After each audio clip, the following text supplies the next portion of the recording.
Okay, so good evening, class. Today we will continue with our next sections. In the last class, we have completed section 103. Yes, we have completed 103 quorum, and today we will start section 104. Section 104 is a small section that deals with the chairman. Provisions related to the chairman. In a meeting, there must be a chairman who will chair the meeting. Now, this chairman, who will be the person who will be appointed as the chairman, is said in section 104. Now, according to section 104, the person whose name is written, the persons whose name is written in the articles, name is mentioned in the articles, will act as the chairman of the meeting. The persons whose name is mentioned in the articles will act as the chairman of the meeting. Okay, but if the articles is silent, what is articles? The articles of association. We are talking about what? We are talking about the articles of association. So, who will be the chairman? First, we have to check the articles. If it is mentioned in the article, the name is given of the person, then such person will become the chairman automatically. But in case if the article is silent, article কিছু বলা নেই, articles of association কারোর নাম mention করে রাখেনি, then we have to follow section 104. According to section 104 of Companies Act 2013, what we will say? Who will be the chairman? Among the members who are present at the meeting, one will be elected as a chairman by show of hands. By what? By show of hands. Among the members present at the meeting, any one member will be selected as a chairman by all by show of hands. Now, what is the show of hands? Show of hand is nothing. If I ask, suppose I want Ankit to become the chairman for this meeting. I need your consent for this. Now, in the class, what happens? You all are raising your hands. This is show of hand. You all are what? You all are raising your hands. Yes, I want Ankit to become the chairman. Again, somebody is not raising his hands. It means that person doesn't want Ankit to become the chairman. If I ask in the class, have you all done your homework? Raise your hands. That raising of hand is the show of hand. In meeting also all this happens. I will just put this what? We all want Ankit to become the chairman for this meeting. Now every member have raised their hands in favor of Ankit, then Ankit will become the chairman for the meeting by show of hands. But if poll is demanded, now what is poll? Poll is nothing. Poll is what? Poll is voting on the basis of the shares the members are holding. Voting on the basis of the shares the members are holding. In case of show of hand, one member, one vote, because you have one hand.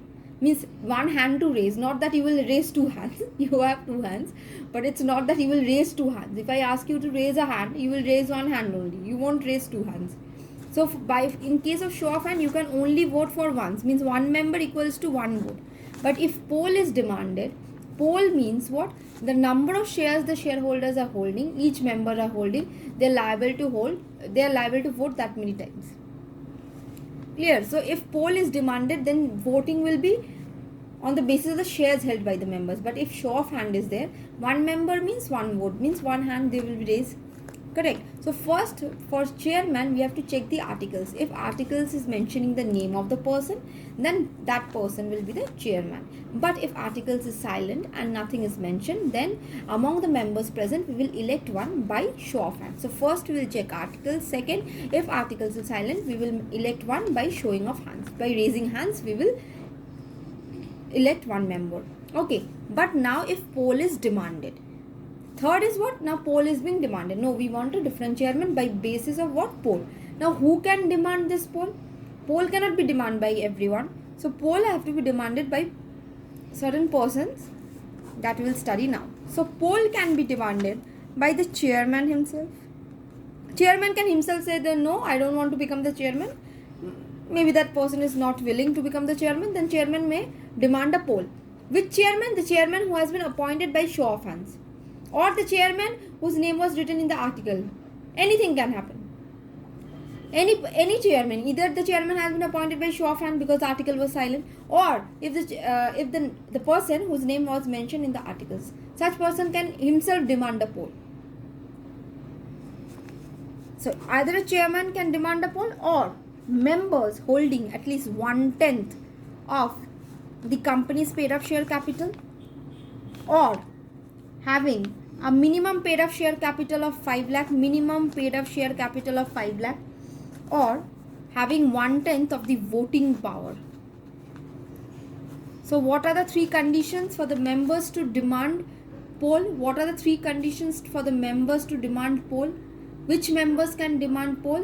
The members who are holding 1/10 of the paid up share capital, the members are having minimum paid up share capital of rupees 5 lakh, or the members together all the members together are holding 1/10 of the total voting power of the company.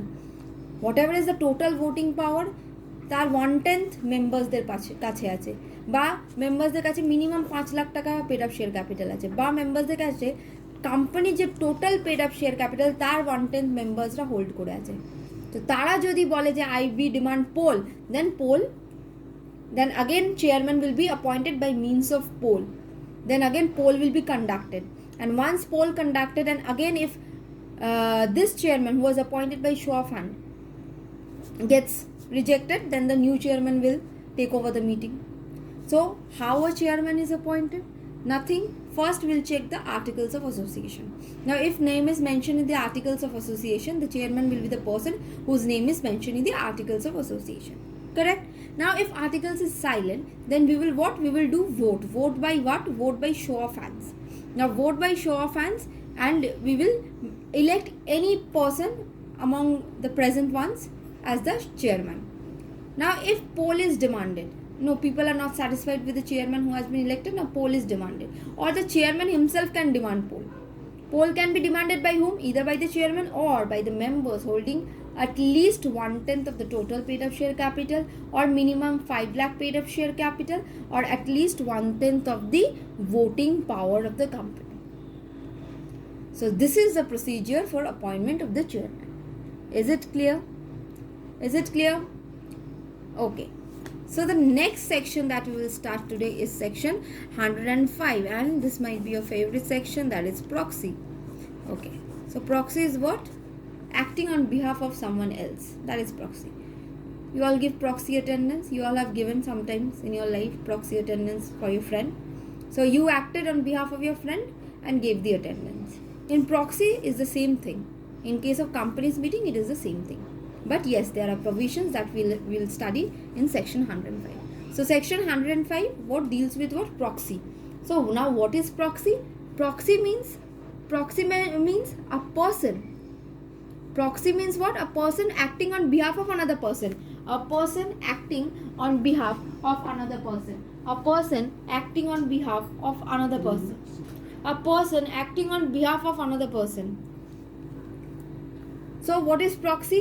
Now proxy is who can appoint a proxy. First we will know who can appoint a proxy.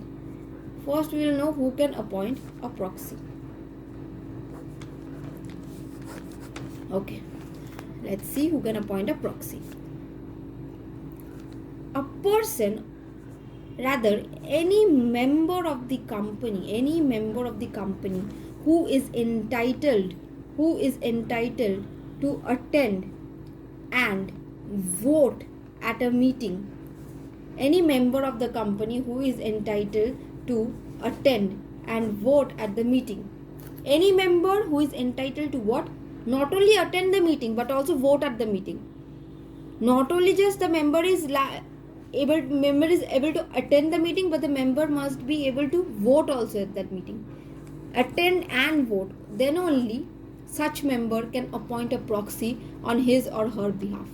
So who can appoint a proxy? A proxy can be appointed by such a member of the company who is entitled to attend and vote at such meeting. Suppose I am a member of the company. Okay, I have the right to attend the meeting of the company. I have the right to vote at such meeting. If I am having both the rights, then I am able to appoint a proxy on my behalf if required someday. Correct? So this is proxy. This is proxy. So first we have studied what? Who can appoint a proxy. Now what are the rights that will be available to a proxy? Okay, now next question you might ask, ma'am, who we can appoint as a proxy? Like who we can send as a proxy? Any member. Proxy requires no qualification. Proxy requires no such qualification. You can send anyone. You can send your father, you can send your mother, anyone, or you can send any person from any individual. There is no such qualification that is required to become a proxy. You can send Ramu Kaka, Shamu Kaka, you can send anyone. You can send anyone as your proxy, but at your risk. Obviously, if you are sending Ramu Kaka, Shamu Kaka, that will be at your risk. Correct? So proxy can be anyone. Proxy requires no qualification. So who can appoint a proxy? Again I am repeating, any member of the company who is liable to attend and vote at a meeting is liable to appoint a proxy. Who will be a proxy? Proxy can be anyone, no such qualification requires. Correct? Okay. Now what is the right of the proxy? What the proxy is liable to do at the meeting? The proxy cannot speak at the meeting first. The proxy is not liable. The proxy is not liable to speak, cannot speak at the meeting. You are a proxy, you are a mere proxy. You cannot just speak at the meeting. You cannot say rubbish in the meeting because you don't know anything. So you just stay quiet. And proxy can vote only by poll. Can vote only by poll, not by show of hands. Proxy cannot vote by show of hands. Suppose there is any discussion taken place and now chairman have decided that voting will be conducted by show of hand and someone's proxy is sitting. Such person's proxy cannot be, means the vote of such person's proxy will not be counted because proxy cannot vote by show of hands. It is not possible for proxy to vote by show of hands. হাত তুললে হাত কেটে দেবো, তুমি কথাও বলতে পারবে না মিটিংয়ে, তুমি হাতও তুলে ভোট করতে পারবে না. So proxy do not have what permission? Proxy do not have the permission to speak at the meeting or to vote by show of hands. So if the matter whatever is being discussed is being voted by show of hands, then the proxy has no right to vote in such matter. No right to vote. Only the proxy can vote by poll. Only the proxy can vote by poll. Correct? Means on behalf of the member, whatever the member is holding, whatever shares the member is holding, on that behalf the proxy can only vote, not by show of hand. So two rights that proxy do not have. What? Number one, cannot speak at the meeting and cannot vote by show of hands. Clear? So who can be a proxy? Anyone. Who can appoint a proxy? Any member who is entitled to attend and vote at the meeting is entitled to appoint a proxy. And what are the two rights that are not available to a proxy? Proxy cannot speak at the meeting. কথা বললে মুখে Sellotape লাগিয়ে দেবো. আর proxy cannot vote by show of hands. It's not possible by the proxy to vote by show of hands. Proxy can only vote by what? It can only vote by poll. So if the meeting is being conducted and suppose I have sent my proxy and suddenly the chairman decides that the decision, whatever is the decision, will be taken based on show of hands. Voting will be done based on show of hands. Then my sending means I have already sent my proxy. It all goes in vain because proxy can never vote by show of hand. So my vote gone because proxy cannot vote by show of hand. Yes, if I was present at the meeting, then I could vote by show of hand. Because I am not present, my proxy cannot vote by show of hand. So my vote just goes in vain. Correct? Okay. So we'll continue this in the next video.